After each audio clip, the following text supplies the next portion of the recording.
Bon, voilà, nous sommes le 9 décembre 2018. Alors oui, nous sommes encore en 2018, puis ce sera bientôt Noël, le temps passe. Mais bon, nous continuons alors, enfin je continue avec vous là, ces méditations. Alors, cette fois, c'est le chapitre 5 de l'Épître aux Galates. Et le titre, c'est Une liberté à conserver. C'est pour la liberté que Christ nous a affranchis. Tenez donc ferme dans cette liberté et ne vous placez pas de nouveau sous la contrainte d'un esclavage. Oui, là j'ai pensé qu'effectivement, là, l'esclavage dont Paul parle, c'est l'esclavage de la loi. Seulement, il y a les autres esclavages, évidemment. Vous avez les dépendances, les addictions, tout ça. Alors, moi, je connais ça. Quand on est addictive, pris par une addiction, quand on est, ou alors, oui, quoi que ce soit qui nous empêche de lire la Bible et qui par conséquent nous rend captifs. Le but de la Bible, de la parole de Dieu, c'est vraiment de nous affranchir, de nous donner la liberté.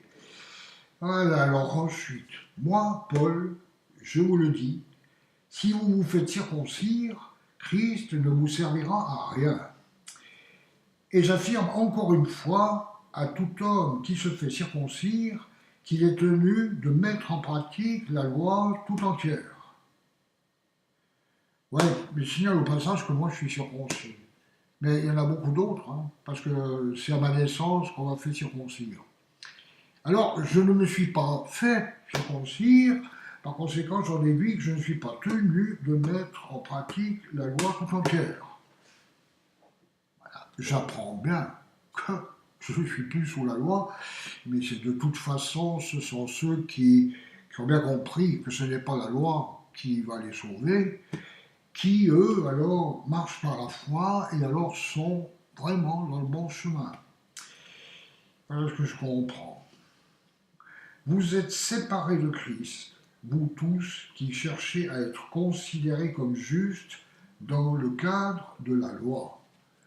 Vous êtes déchus de la grâce. Nous, c'est de la foi et par l'Esprit que nous attendons la justice espérée.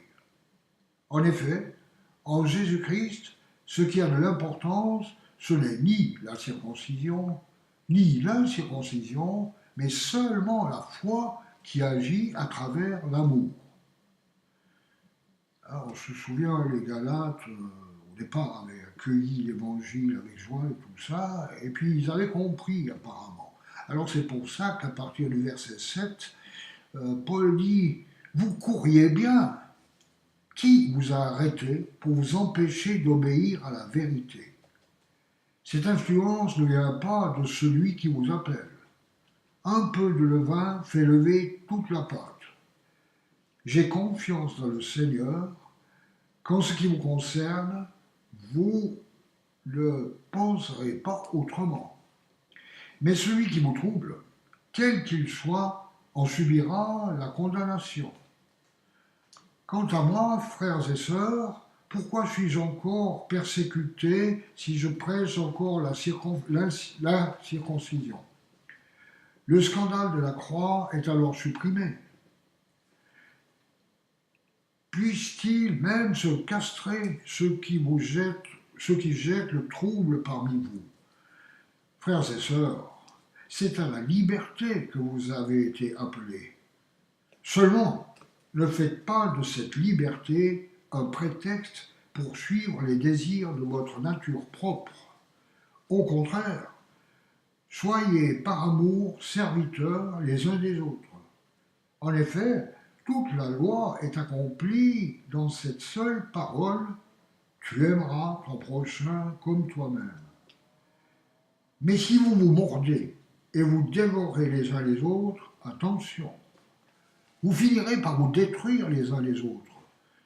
Voici donc ce que je dis: marchez par l'esprit et vous n'accomplirez pas les désirs de votre nature propre. En effet, la nature humaine a des désirs contraires à ceux de l'esprit, et l'esprit a des désirs contraires à ceux de la nature humaine. Ils sont opposés entre eux, de sorte que vous ne pouvez pas faire ce que vous voudriez.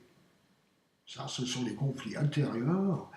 Il est vrai que si nous voulons marcher avec Jésus-Christ, eh bien, il y a des bagarres intérieures, c'est sûr. Cependant, si vous êtes conduit par l'Esprit, vous n'êtes pas sous la loi. Les œuvres de la nature humaine sont évidentes. Ce sont l'adultère, l'immoralité sexuelle, l'impureté, la débauche, l'idolâtrie, la magie, les haines, les querelles, les jalousies, les colères, les rivalités, les divisions, les sectes, l'envie, les meurtres, l'ivrognerie, les excès de table et les choses semblables. Je vous préviens, comme je l'ai déjà fait, ceux qui ont un tel comportement n'hériteront pas du royaume de Dieu.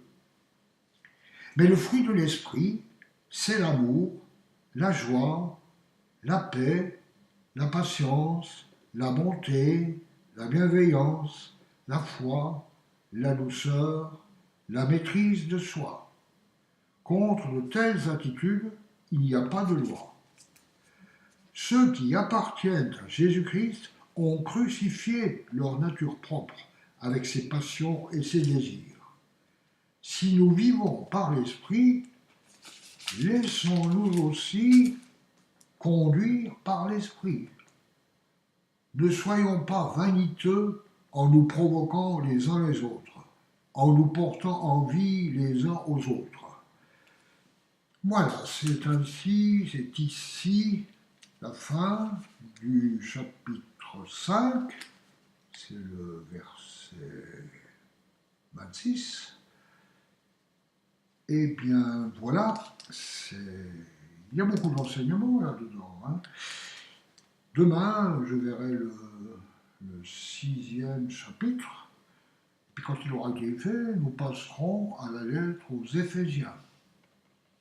Voilà, ce fut tout pour aujourd'hui. Moi, je dis à demain. Hein. Au revoir.